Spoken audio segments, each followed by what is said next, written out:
in Premier League history. Could Mikel Arteta, though, add more depth? Let's find out and speak to our reporter, Dharmesh, who's keeping warm in North London. Dharmesh, a very good morning to you. What do we think then? Will Arteta be tempted to push for a few signings to help bolster those Premier League title chances? Yeah, morning, Will. I would say at this stage, it's likely to be a quiet window in January for Arsenal. Mikel Arteta has been asked the question in previous news conferences. He said, we are Arsenal, we will keep our eyes open. I only think they will go into the market if a unique market opportunity was to present itself, or a long-term target suddenly became available. But even then, you've got to realise their squad is so good, as you mentioned before, that there's at least 2 players in each position. Mikel Arteta is having to leave out certain players from his 20-man squad, let alone his first 11. And if you look at January, Arsenal, like many other clubs, go into a summer transfer window and they don't think, you know, let's go big in January. That's never the approach. And the last time they actually did any kind of key business in a January transfer window, you have to go back to January 2023. That's 3 years ago, when Leandro Trossard, Jakub Kiwior and Jorginho all joined the club. So you'd have to say at this stage, it looks like it's going to be a quiet window for Arsenal. But as you say, you never know. And with what Mikel Arteta has been saying in news conferences, and I'm sure he'll be asked the question again this morning, he says that we are always alert to any opportunity. Yeah, and look, it was a good result, wasn't it, last night for Arsenal, with Manchester City, Dharmesh, drawing up at Sunderland. A 4-point lead, a new year for Mikel Arteta and his side, and they'll want to pick up exactly where they left off in 25.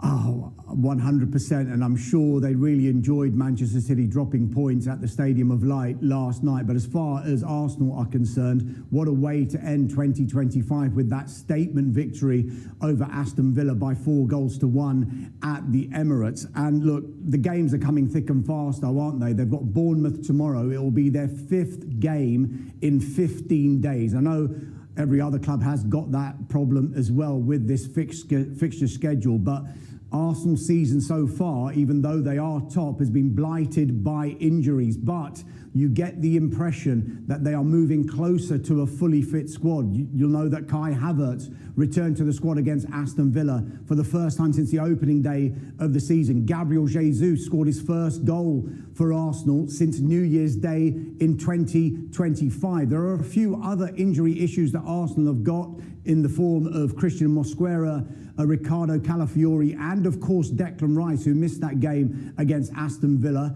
They should be on the mend and returning very, very soon. Let's see if the Bournemouth game is too soon, but I'm sure Mikel Arteta normally keeps his cards close to his chest, but we will ask him if there are any updates on those players. He's addressing the media, Will, at around 9:30 this morning. We'll bring you the best of that right here on Sky Sports News. And of course, Bournemouth against Arsenal is the live Saturday night football coverage. Gets underway on Sky Sports Premier League tomorrow from around 5 p.m. Dharmesh, cheers, mate. Thank you very much. Mr. Dan Gosling. So look, Arsenal are in a great position. They've got a deep squad that has been doing the business. If you're Mikel Arteta, do you stick with what you've got, or do you try and bring something in Jan? Really difficult. Dharmesh said if a unique opportunity came along, then they'll be there, like every top club should be. Semenyo is a unique opportunity, I believe. Are you surprised they didn't move on that? I am, but at the same time, they are well stocked in wide areas. They're well stocked through the middle. Gabby Jesus has just come back, started scoring. They've got Kai Havertz on the verge of coming back. So there's another 2 attackers where arguably they could get in the starting 11. So I'm not totally surprised, because there's just no room for him. Maybe if they sold one and got him in, I believe they could have done that. Possibly Trossard, maybe. There was links last year with Trossard. He ended up staying. I mean, arguably there's no room for him at City, but Pep's stockpiling him as well. yeah, I agree. I think the difference is Arsenal's wingers are contributing to a lot of goals. To take someone out, Saka plays no matter what. Obviously, Gyökeres they've spent big money on, so he normally plays. It's just the left-hand side, and Martinelli and Trossard have rotated. That's probably the side where if anywhere, I would see Semenyo. But at the same time, Martinelli's young, he's improving all the time. Trossard gets really important goals. really I was important going goals. to say, Trossard's had a great season this year. You've got Eberechi Eze as well, who can play out on the left that they spent quite a lot in. Dan, I was going to ask you, being in a changing room during a transfer window, a team that's doing so well, top of the Premier League, top of the Champions League, is there a risk that if you do bring someone in, it could just disturb things a little bit?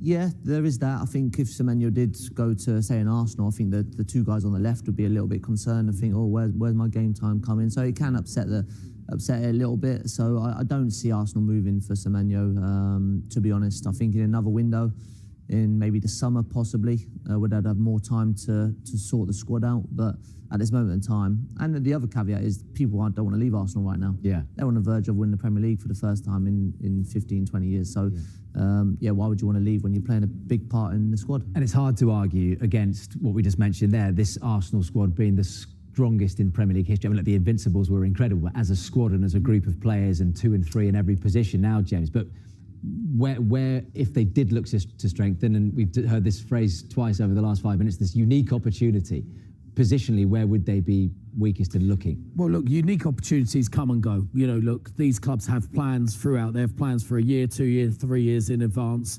If a player that they're looking at maybe getting in the summer, all of a sudden comes available in January and they think they can steal a march on one of their rivals, then they could potentially jump and do it. Arsenal are in that position to do that if they need to.